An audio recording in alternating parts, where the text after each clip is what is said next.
നമസ്കാരം.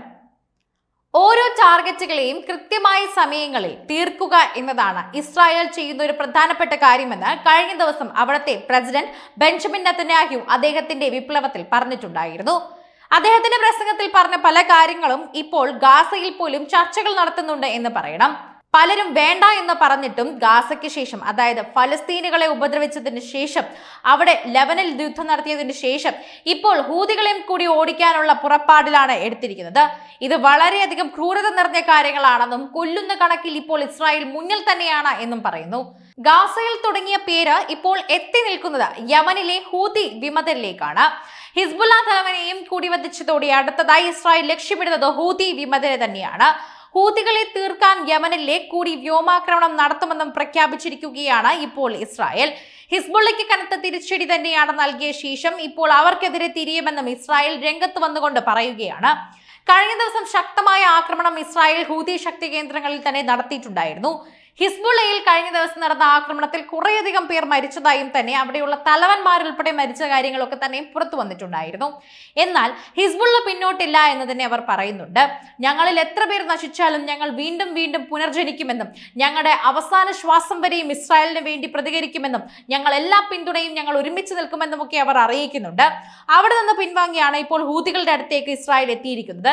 ഹിസ്ബുള്ളയെ ബാക്കിയുള്ളവരെ ഇനി ബാക്കി തീർക്കാമെന്നും ഇനി ഉടൻ തിരിച്ചു വരുമെന്നും ഇസ്രായേൽ പറയുന്നുണ്ട്. ഫലസ്തീനിൽ നടന്നതും ഇത് തന്നെയാണ്. ഗസയിലൊക്കെ തന്നെയും നടന്നത് ഇതേ കാര്യങ്ങളുടെ ക്രമീകരണങ്ങളാണ്. അവിടെ യഹ്യ സിൻവറിനെ ബാക്കി വെച്ച് പോയതുപോലെ ഇപ്പോൾ ഇസ്രായേൽ പലയിടത്തും ബാക്കി വെച്ച് വീണ്ടും തുടങ്ങാമെന്ന രീതിയിൽ നിർത്തിപ്പോവുകയാണ്. ഇപ്പോൾ നൂറുകണക്കിന് ഇസ്രായേൽ ടാങ്കുകൾ ലെബനൻ അതിർത്തിയിൽ അണിനിരുന്നതിന് തൊട്ടു പിന്നാലെയാണ് യമനിലേക്ക് കൂടി ആക്രമണം വ്യാപിച്ചിരിക്കുന്നത്. ഈ സംഭവങ്ങളെല്ലാം തന്നെ പശ്ചിമേഷ്യയിൽ തന്നെ സംഘർഷഭരിതമാക്കുമെന്ന ഭീതിയിലാണ് ലോകമുള്ളത്. അതേസമയം ഇരു കൂട്ടരും ഏറ്റുമുട്ടലിൽ നിന്ന് പിന്മാറണമെന്ന ആവശ്യവുമായി അമേരിക്ക രംഗത്തെത്തിയിരിക്കുകയാണ്. മധ്യപൂർവേഷ്യയിലെ ഒരു യുദ്ധം ഉണ്ടാകുന്നത് തടയണമെന്ന് പ്രസിഡന്റ് ജോ ബൈഡൻ തന്നെ ഇസ്രായേൽ പ്രധാനമന്ത്രി നെതന്യാഹുവിനോട് ആവശ്യപ്പെട്ടിരിക്കുകയാണ്. കഴിഞ്ഞ വെള്ളിയാഴ്ച ബെയ്റൂട്ടിൽ തങ്ങൾ നടത്തിയ ആക്രമണത്തിൽ ഹസൻ നസ്രയ്ക്കൊപ്പം തന്നെ 20ഓളം മുതിർന്ന ഹിസ്ബുള്ള നേതാക്കളും കൊല്ലപ്പെട്ടതായി തന്നെ ഇസ്രായേൽ അവകാശപ്പെട്ടിട്ടുണ്ട്. നസറുള്ള മൃതദേഹം ഇന്നലെ കണ്ടെടുത്തു എന്നാണ് വാർത്താ ഏജൻസിയായ റോയിറ്റേഴ്സ് റിപ്പോർട്ട് ചെയ്തത്. ഇയാൾ കൊല്ലപ്പെട്ടതായി ഹിസ്ബുള്ള തന്നെ കഴിഞ്ഞ ദിവസമാണ് സ്ഥിരീകരിച്ചുകൊണ്ട് രംഗത്തെത്തിയത്. ആദ്യം ഇത് സ്ഥിരീകരിച്ചത് ഇസ്രായേൽ ആണെങ്കിലും അത് കഴിഞ്ഞാണ് ഇവർ സ്ഥിരീകരിച്ചത്. ഭീകര സംഘടനയുടെ മുതിർന്ന നേതാവായ ഹഷീം സഫീദീൻ ആയിരിക്കും അടുത്ത ഹിസ്ബുള്ളയുടെ നേതാവ് എന്നുകൂടി അറിയിച്ചിട്ടുണ്ട്. ഇനി അദ്ദേഹം അവിടെ എത്തിക്കഴിഞ്ഞാൽ അതുപോലെ ഗാസയിലും ഫലസ്തീനിലും സിൻവർ കൂടി കയ്യേറ്റം കരുത്തുകയപ്പോൾ ഇവിടെ തലവന്മാരൊക്കെ വീണ്ടും വരികയാണെന്ന് പറയണം. ഒരു തുറന്ന യുദ്ധം തന്നെ ഉണ്ടാകാനുള്ള സാധ്യതകളുടെ സാഹചര്യത്തിൽ ലെബനനിലെ പല രാജ്യങ്ങളുടെയും എംബസികൾ പ്രവർത്തനം താൽക്കാലികമായി തന്നെ നിർത്തുകയാണ് എന്നാണ് അറിയിക്കുന്നത്.